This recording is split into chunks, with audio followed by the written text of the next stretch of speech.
Salam jumpa kembali, sahabat-sahabat Rumah Retret Batam Oasis Center yang terkasih. Semoga sahabat semua dalam keadaan yang sehat dan bahagia. Setiap tanggal 4 Agustus, gereja memperingati kesalehan dan kekudusan Santo Yohanes Maria Vianney. Untuk memberi warna indah di hari peringatannya ini, maka kami menghadirkan beberapa informasi seputar Santo Yohanes Maria Vianney, Santo Pelindung para pastor paroki. Kami berharap teladan hidup dan keutamaan batinnya untuk terus menginspirasi kita semua dalam mengikuti Tuhan.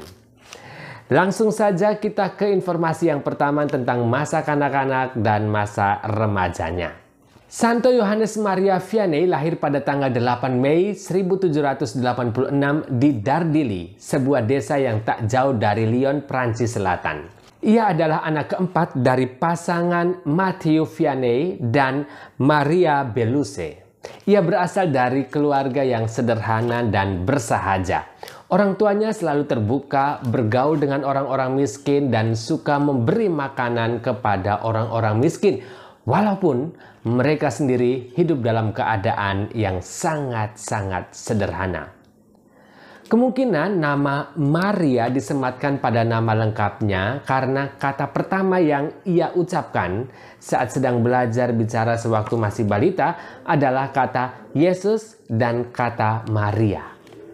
Masa kecilnya ia habiskan di kampung halamannya, membantu orang tuanya di ladang dan menggembala ternak. Ia juga suka menyendiri. Menurut sebuah catatan, saat ia menyendiri, ia sering berbicara dengan malaikat pelindungnya. Teladan kedua orang tuanya yang suka menolong orang miskin membuat Yohanes kecil berelasi dengan banyak orang miskin. Tidak jarang ia membawa pulang baju-baju pengemis yang sobek. Untuk apa? Untuk dijahitkan ibunya. Keinginannya untuk menjadi seorang imam muncul selagi masih pada masa kanak-kanak. Namun sayang sekali keadaan ekonomi keluarganya membuat ia mengurungkan niatnya itu, ya, karena tidak ada seminari yang dekat dengan rumah sehingga akan membutuhkan banyak biaya kalau dia melanjutkan studi seminari yang berada jauh dari kotanya. Informasi yang kedua tentang riwayat pendidikan. Setelah Revolusi Prancis, gereja-gereja mulai dibuka kembali. Lembaga-lembaga pendidikan mulai dibuka atau dibangun baru. Seorang pastor yang bernama Pastor Bailey diutus ke paroki Écully dan membuka sebuah seminari di sana. Écully ini merupakan sebuah desa dekat Dardilly, tempat tinggalnya Santo Yohanes Vianney. Pastor Bailey ini akan cukup berperan dalam hidup Yohanes Vianney ke depannya. Kehadiran seminari baru di dekat kampungnya tentu saja membuat harapan baru bagi Yohanes Vianney. Harapan itu tumbuh lagi. Sudah tentu jarak yang dekat tidak akan menelan banyak biaya.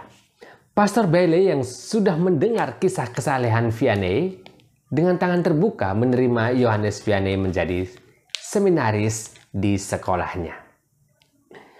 Yohanes Maria Vianney bukanlah seorang yang pintar. Ingatannya lemah alias mudah lupa. Ia sempat dinyatakan gagal melanjutkan ke seminari tinggi karena pengetahuannya yang minim tentang bahasa Latin. Namun saudara-saudara yang terkasih, kegagalan itu tidak membuat ia putus asa. Ia mencari kekuatan baru dengan bantuan doa Santo Francis Regis, santo yang terkenal di Prancis. Ia pernah bahkan berjalan kaki sejauh kurang lebih 60 mil atau setara dengan 90 km untuk mengunjungi makam Francis Regis. Dari sana, ia tidak tiba-tiba menjadi pintar, melainkan ia mendapatkan kesabaran dan semangat baru untuk terus berusaha di tengah keterbatasan kemampuan intelektualnya. Kesabaran dan semangat barunya ini kemudian berhasil mengantar ia menuju imamat yang ia idam-idamkan. Kehadiran Pastor Bailey dalam perjalanannya menuju imamat tidak bisa diabaikan begitu saja. Keyakinan pastor ini terhadap kesalehan dan kualitas lain dalam diri Yohanes Vianney mendorong Pastor Bailey untuk meyakinkan uskup untuk menghabiskan Yohanes Vianney jadi imam. Pastor Yohanes Vianney berusia 29 tahun saat itu. Setelah menjadi imam, Keduanya melayani di paroki yang sama, melakukan aktivitas bersama, berdoa, dan adorasi bersama. Singkatnya, Pastor Yohanes Maria Vianney menjalani masa awal imamatnya bersama dan di bawah pendampingan Pastor Bailey.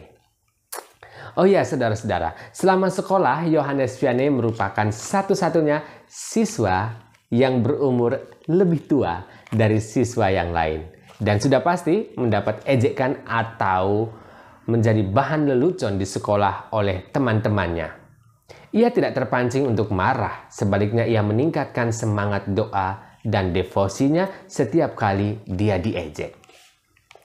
Informasi yang ketiga tentang karya pastoral, pelayanan Pastor Yohanes Maria Vianney.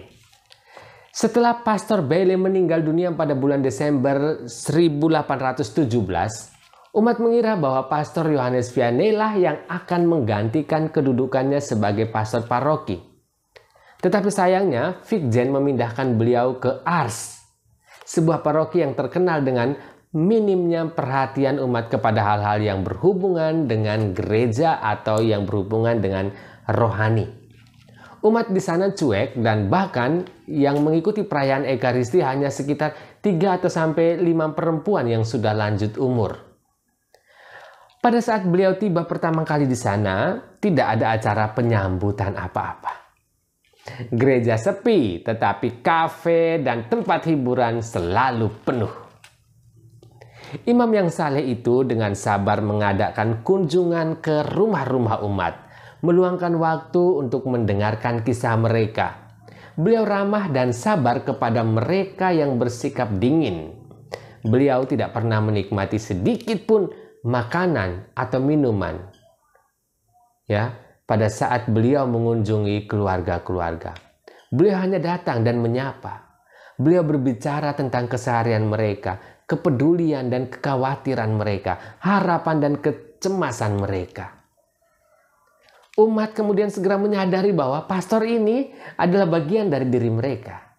Mereka lantas mulai menceritakan unek-unek dan rahasia hati mereka kepadanya, meminta nasihatnya untuk masalah-masalah mereka. Saudara-saudara, buah keuletan dan doa sang imam yang saleh ini semakin terasa.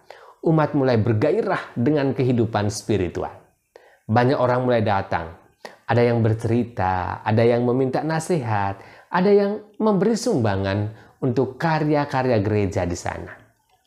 Meskipun beliau sudah semakin banyak dicintai oleh orang, tetapi beliau tetap rendah hati, sederhana, pekerja keras. Sumbangan yang diterima, dia ambil secukupnya untuk dirinya dan selebihnya dibagikan ke orang miskin. Kesederhanaannya sedemikian rupa sehingga beliau pernah dijumpai dalam keadaan lapar karena tidak ada lagi makanan untuk dimakan selama 3 hari terakhir. Beliau tidak suka menimbun makanan karena merasa banyak orang juga membutuhkan makanan. Tetapi kesan kesalehan dan spiritualnya sungguh berkesan di hati sehingga tidak butuh waktu lama, tidak dengan kekuatan netizen dengan gadget mereka seperti yang sekarang ini. Berita tentang pastor yang saleh ini langsung viral. Kota Ars kemudian menjadi tempat ziarah paling populer saat itu. Sekitar 20.000 peziarah dari Eropa dan Amerika dalam 1 tahun datang dan ingin berjumpa dengan Pastor Yohanes Vianney. Semua orang ingin merasakan secara langsung kedamaian dan nasihat dari imam yang saleh ini. Seperti keinginannya sejak masih muda, kesalehannya itu mampu membawa banyak jiwa yang berdosa kembali kepada Allah. Tobat. Informasi yang keempat tentang tantangan yang dihadapi. Rahmat yang besar dalam kehidupan seorang kudus tidak pernah datang tanpa dibarengi dengan pencobaan yang besar pula. Begitu juga kesalehan selalu beriringan dengan praktek mati raga yang keras. Pastor Vianney sudah tentu berada dalam lingkaran ini karena hatinya sungguh murni. Pola hidupnya sederhana, bahkan sangat sederhana. Segala sumbangan dan kebaikan yang beliau terima selalu langsung dibagikan kepada orang-orang miskin yang membutuhkan. Bahkan beliau hanya makan 1 kali dalam sehari. Selain itu, beliau juga menerima sikap dan kata-kata kebencian dari para imam yang lain, menerima tuduhan-tuduhan praktek yang menyimpang, menerima ejekan dari umat lain yang terpengaruh dengan fitnah yang terlanjur tersebar. Namun Pastor Yohanes Vianney membuktikan bahwa kerendahan hati dan kesalehan sejati tidak akan bisa dilenyapkan oleh fitnah sekeji apapun. Investigasi gereja atas fitnah terhadap Pastor Yohanes Vianney tidak menemukan kebenaran apapun dari isi fitnah itu. Imam yang dulu dikatakan bodoh tersebut berhasil membuktikan bahwa dari semua kasus pastoral yang dia tangani, tidak satu pun yang bertentangan dengan ajaran dan kebenaran gereja Katolik. Bukankah fitnah terasa kejam saat datang dari orang terdekat atau seprofesi dengan kita? Bisa dibayangkan betapa menderitanya beliau. Saudara-saudari, tidak hanya sampai di situ. Gangguan dari setan yang setiap malam membuat bunyi-bunyian di sekitar tempat tinggal Yohanes Vianney sungguh sebuah fenomena yang menguras energi. Hampir setiap malam beliau tidak bisa tidur. Tidak bisa tidur nyenyak lebih dari 1 jam. Sementara sisa waktu di hari itu dipakai untuk doa, adorasi, meditasi, kunjungan umat, mendengar pengakuan dosa berjam-jam. Bahkan tercatat pernah sampai 17 jam. Menerima konsultasi umat yang sudah bersedia mengantri puluhan jam sebelumnya. Ditambah lagi praktek puasa dan kemiskinannya tetap beliau jalani. Sungguh luar biasa, sebuah praktek kehidupan yang jauh dari kenikmatan tubuh. Saudara-saudari yang terkasih, informasi yang kelima tentang kematian dan keajaibannya. Beliau meninggal dunia pada hari Kamis 4 Agustus 1859 pukul 2 dini hari. Air mata dari para pesiara, uskup, rekan imam, dan umat mengiringi jiwanya menghadap Tuhan yang dia cintai. Pada tanggal 3 Oktober 1874, Paus Pius ke-9 memutuskan memberi gelar Beato Pelayan Tuhan kepada almarhum Pastor Yohanes Maria Vianney. Sedangkan pada tahun 1925, ia dinyatakan sebagai santo oleh Paus Pius ke-11. Walaupun raganya telah tiada, namun perlu dicatat bahwa banyak jiwa diselamatkan melalui kesalehannya. Kami mencatat beberapa keajaiban yang terjadi berkat kesalehan Santo Yohanes Maria Vianney. Pertama, saat orang-orang miskin yang dikumpulkannya di sebuah rumah kehabisan bahan makanan, Pastor Yohanes Vianney berdoa dengan perantaraan Santo Fransiskus Regis. Dan dalam waktu 1 malam, gudang tempat makanan dipenuhi dengan bahan makanan. Keajaiban yang kedua, kesembuhan si kecil Leo Rosat dari serangan epilepsi yang kuat di tahun 1862. Melalui novena dengan perantaraan Pastor Yohanes Vianney, si kecil itu kembali pulih pada hari ke-9 setelah sebelumnya sempat lumpuh dan bisu. Keajaiban yang ketiga, kesembuhan tiba-tiba yang dialami Adelaide Joy pada Februari 1861 yang mempunyai tumor ganas pada lengannya. Telah dinyatakan tak ada harapan lagi oleh para dokter di rumah sakit Lyons. Lalu seorang kerabat yang memiliki secari kain yang pernah dimiliki oleh Pastor Yohanes Vianney, meletakkannya di atas lengan yang sakit. Dalam doa dengan perantaraan Beato Yohanes Vianney saat itu, untuk mengangkat penderitaan gadis itu. Para dokter terheran-heran melihat tumor itu tiba-tiba mengecil dalam beberapa jam. Dan lengan gadis itu pulih kembali seperti sedia kala. Dalam beberapa jam. Keempat, pertobatan seorang ateis yang hanya terjadi melalui tatapan mata langsung dengan Pastor Yohanes Vianney. Jadi seorang ateis langsung tiba-tiba bertobat. Ingin dibaptis. Langsung tatapan itu membuat dia tersentuh dan bertobat. Saudara-saudari yang terkasih, sebagai penutup, Santo Yohanes Vianney ini selain diberi gelar gembala yang baik hati, beliau juga disebut sebagai teladan hidup bagi para imam. Ungkapan ini selain lahir dari kenyataan bahwa beliau sukses menghidupi kembali semangat religius di Ars dan bahkan menjadikan Ars sebagai salah satu pusat siaran rohani dunia, tetapi juga karena nasihat beliau yang terkenal kepada para imam. Nasihat yang pertama, jangan pernah beranggapan bahwa tidak ada hasil berarti yang telah dicapai di paroki. Walaupun nampaknya segala upaya yang telah dijalankan bertahun-tahun belum menunjukkan hasil yang diharapkan. Nasihat yang kedua, para imam jangan pernah beranggapan bahwa mereka telah melakukan usaha yang cukup, betapapun berartinya hasil yang telah berhasil mereka capai.